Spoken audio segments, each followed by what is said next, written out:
అందరికీ నమస్కారం.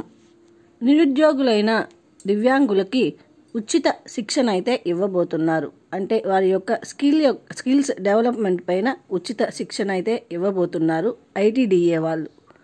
కాబట్టి ఐటీడీఏలో శిక్షణ తీసుకోవాలి అనుకున్న దివ్యాంగులకు ఎటువంటి అర్హతలు ఉండాలి ఏమి అన్నది ఈ వీడియో ద్వారా తెలుసుకుంటాం. ఐటీడీఏలో ఉచితంగా శిక్షణ తీసుకోవాలి అంటే వారికి ఖచ్చితంగా సదరం సర్టిఫికేట్ అయితే ఉండాలి.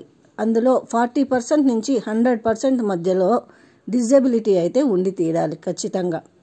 సో ఎవరికైతే సదరం సర్టిఫికేట్ ఉందో వాళ్ళందరూ కూడా ఐటీడీఏలో ఉచిత శిక్షణకైతే అప్లై చేయవచ్చును. దాంతోపాటు వాళ్ళ ఏజ్ వచ్చి 18 నుంచి 35 సంవత్సరాల లోపలైతే ఉండాలి. అదే విధంగా వాళ్ళ యొక్క విద్యా అర్హత ఏ విధంగా ఉండాలంటే వాళ్ళు ఖచ్చితంగా 10th కానీ ఇంటర్ కానీ డిగ్రీలో కానీ ఉత్తీర్ణులైతే అయి ఉండాలి. మినిమం 10th క్లాస్ ఉండొచ్చు, మ్యాక్సిమం ఎంతవరకన్నా ఉండొచ్చు, డిగ్రీ పీజీ వరకు కూడా ఉండవచ్చును. ఈ అర్హతలు ఎవరికైతే ఉందో అంటే మొదటిది సదరం సర్టిఫికేటు 40 నుంచి 100% వరకు ఉండాలి. ఇంకొక విషయం ఏంటంటే ఎడ్యుకేషనల్ క్వాలిఫికేషన్స్ 10th నుంచి డిగ్రీ మధ్యలో ఉండొచ్చు. ఇది ఏజ్ వచ్చి 18 నుంచి 35 మధ్య వరకు అయితే ఉండవచ్చును. ఇలాగా ఉన్న వాళ్ళు మీరు ఐటీడీఏలో ఫ్రీగా స్కిల్ ట్రైనింగ్కి అయితే దరఖాస్తు అయితే చేసుకోవచ్చును.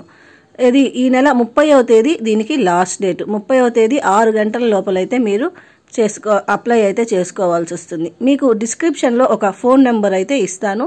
ఆ ఫోన్ నెంబర్కి కాల్ చేసి మీరు మరిన్ని వివరాలు అయితే తీసుకోవచ్చును. Thank you very much. మీకు ఇటువంటి మరిన్ని అప్డేట్స్ కోసము మా యొక్క ఉచిత సమాచారం యూట్యూబ్ ఛానల్ని సబ్స్క్రైబ్ చేసి లైక్ చేసి షేర్ చేయండి. Thank you very much.